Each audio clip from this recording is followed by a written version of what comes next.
খুবই দুঃখের ব্যাপার। আমার এই লাল কবুতরটা ঘরের ফ্যানের মধ্যে আঘাত পেয়ে খুবই মারাত্মকভাবে আহত। মনে হয় বাঁচবে না, বাঁচার সম্ভাবনা 0%। বাট দেখি হয়তো বা কিছুক্ষণ পরেই মারা যাবে। ঘাড়ের মধ্যে ব্যথা হয়েছে তো মনে হয় বাঁচবে না।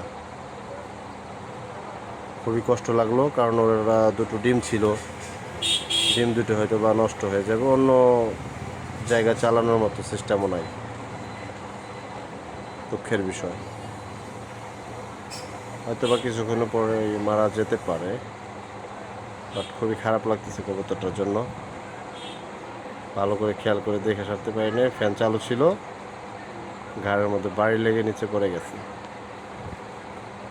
যাই হোক, জবও করা যাচ্ছে না, কারণ অসুস্থ কবুতর জব করে খাওয়াটা এটা একটা অন্যায় মনে করতেছি। এই জন্য অপেক্ষা করতেছি কতক্ষণ পরে পরে ও মারা যাবে এবং ফেল দেবে।